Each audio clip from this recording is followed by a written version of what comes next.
This is what millions of football supporters were already saying before the opening ceremony had finished, that something was different about this World Cup. Not different in the way that FIFA's promotional materials meant, different in a way that nobody who loved this sport had a comfortable word for. Bigger in scale, yes. 48 teams, 104 matches, 3 countries, 16 cities, the most ambitious sporting event in human history. But something underneath all of that scale felt fractured in a way that kept producing stories that had nothing to do with the football being played on the pitch.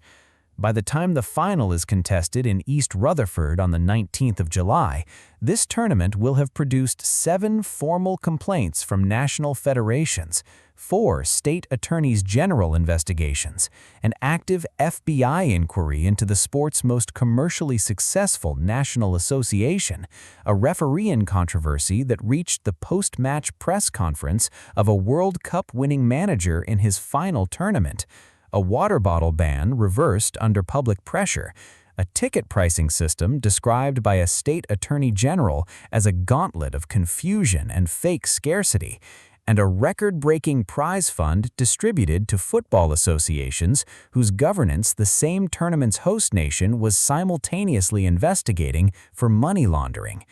So what really happened at the 2026 FIFA World Cup? Not on the pitch, around it, between it, underneath it. This is the complete story, assembled from everything that was documented while the matches were being played, told in the order it actually happened, with every claim verified and the strongest case for the other side given the space it deserves. Let's start where the story actually starts. Not on the opening night at the Azteca, but in an airport in Miami, 11 days before a ball was kicked. Omar Arton is 34 years old. He is the reigning best referee in Africa, an award given to him by the Continental Football governing body for his performance across the 2025 season. He was selected by FIFA itself through its own appointment committee as one of the referees for the 2026 World Cup. He had his accreditation. He had his visa documentation. He had the blessing of the organization running the tournament. He boarded a flight from Mogadishu to Miami to join the officiating group that would manage the biggest tournament in the sport's history. And when he landed in Florida, he was stopped by immigration authorities, held for approximately 11 hours, denied entry to the United States, and put on a plane back to Somalia. FIFA's public response to this was that the president of the organization expected critics to calm down and relax. That was the institutional language chosen for the moment when the best referee on an entire continent was turned away from a tournament designed to represent every corner of the global game. The human sentence underneath that response is simple. A man who had waited his entire career for a World Cup was sent home before he saw a single stadium, and the governing body that awarded him the honor of being there never gave a coherent public account of why it couldn't protect him when he arrived. The story did not end there, though, and that matters. Kuwait invited him to officiate a domestic cup final in what the federation described as a tribute to his dignity. Canada contacted the Somali Football Federation to explore whether Arton could cross the northern border and participate in the tournament from Canadian territory. The UEFA Super Cup between PSG and Aston Villa in August was assigned to him, a statement from European football that the qualification he earned would not be discarded by what happened at Miami International. And while none of that restored what he lost, it documented something that FIFA's silence never addressed. The football world outside of FIFA knew exactly what had occurred and found ways to say so. FIFA canceled tickets it had given away for free during a platform glitch and then sent emails to the people who had received those tickets demanding repayment within 7 days. Thousands of fans who had been notified by FIFA's own system that they had successfully purchased tickets discovered that FIFA was now telling them that tickets had been issued in error and that the money either had to be returned or the tickets would be voided. Not a goodwill gesture, not a credit, a demand letter. 7 days, return the money or lose the seat. This is what happened in the weeks before the tournament began. The ticket story runs deeper than one glitch, though. FIFA's pricing architecture for this tournament represented the most aggressive commercial re-engineering of World Cup access in the event's entire history.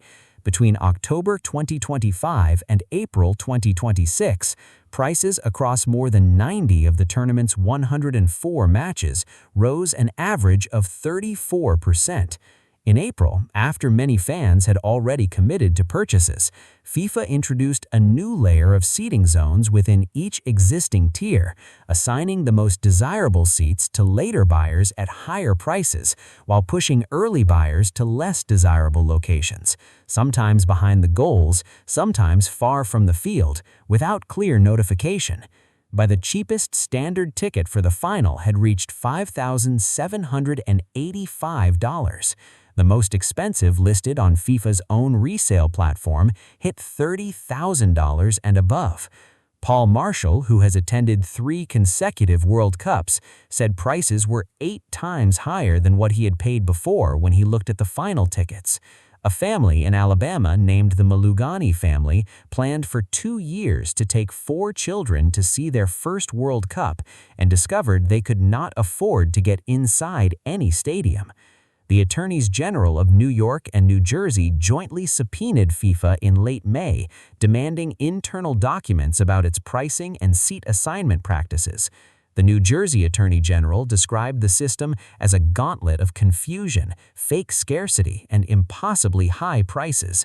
California's Attorney General sent a separate information request. Texas opened a parallel probe under the Deceptive Trade Practices Act.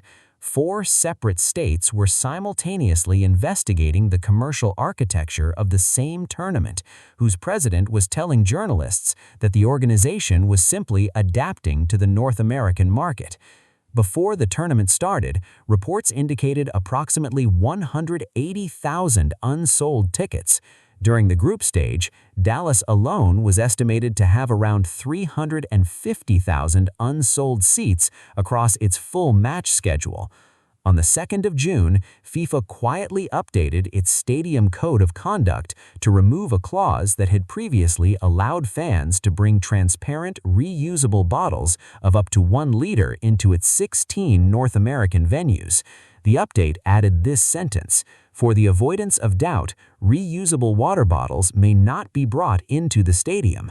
Simultaneously, references to hydration stations inside the venues disappeared from the same document. 26 of the tournament's 104 matches were projected to be played in conditions where the wet bulb global temperature would exceed 26 degrees Celsius. Supporters groups immediately described it as the latest money grab.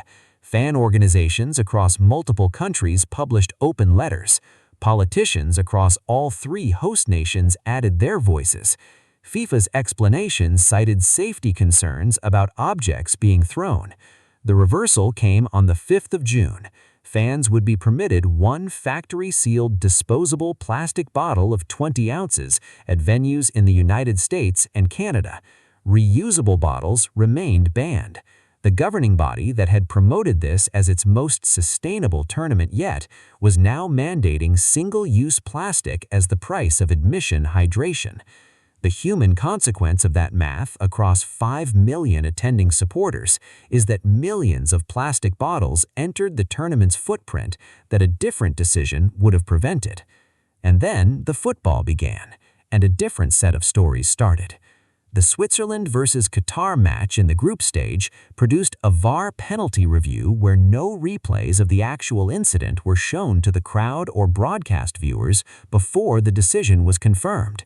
Fans inside the stadium had no idea what they were waiting for. The referee pointed to the spot, the penalty was taken, the explanation never came. That was the first of what would become a pattern running through the entire tournament. Not one VAR decision, but a cumulative series of interventions that, taken together, generated a controversy without historical precedent at a World Cup. Lionel Messi challenged Algeria's captain Aissa Mandi in the group stage with studs up, catching the defender on the Achilles. The referee on the field did not whistle. VAR did not review it. Multiple analysts watching in real time said it was a red card. Algeria filed a formal complaint with FIFA in Zurich. FIFA ruled no rules had been broken. Carlos Queiroz, Ghana's coach, reacted to a VAR decision in his team's match with a comment that the video review officials had gone for a coffee, a quip so precise it spread worldwide in hours. Belgium were told that Folarin Balogun's automatic one-match suspension had been reversed, not by FIFA through official channels, but by media reports, with a deadline of hours to respond to a decision they had not yet seen documented. UEFA called that reversal unprecedented, incomprehensible, and unjustifiable. Germany had a goal disallowed against Paraguay in the round of 32, in a decision multiple analysts described as the softest call they had seen at a World Cup in decades. Egypt led Argentina 2-0 in the round of 16. Mustafa Zico's goal in the 62nd minute was disallowed after VAR identified a foul committed at the opposite end of the pitch approximately 20 seconds before the ball entered the net, covering roughly 100 yards and multiple phases of play. Statistical models indicated that the disallowed goal came off a sequence where Egypt generated approximately 1.5 expected goals of value from that single attack. Egypt's penalty claim after a challenge on Mohamed Salah in the immediate build-up to Argentina's 93rd-minute winner was not reviewed by VAR. The Egyptian Football Association filed a formal complaint. Coach Hossam Hassan, when asked afterward what he thought had happened, gave 5 words that were translated in different ways but carried the same essential meaning. He believed the outcome had been commercially predetermined. Romain Molina, the investigative journalist with a documented record of breaking governance stories in football, announced he was preparing what he described as a massive investigation into the mafia of Argentine football, probably one of the biggest scandals covered up by FIFA in recent years. He published it within days. In Switzerland's quarterfinal against Argentina, VAR applied the mistaken identity protocol to reverse a yellow card shown to Lisandro Martinez for a foul on Breel Embolo, and instead determined that Embolo had simulated the contact. Because Embolo had already received a yellow card earlier in the match for a separate foul on Martinez, the second booking was automatic. Embolo was shown a red card and removed from the match.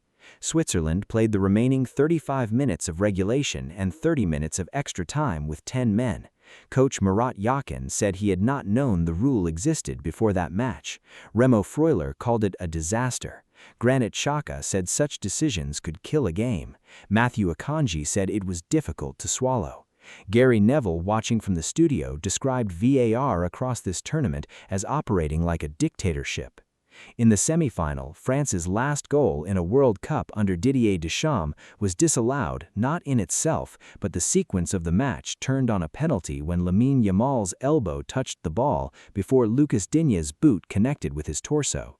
The French coaching staff's argument was that the arm touch should have been reviewed first. VAR did not examine it.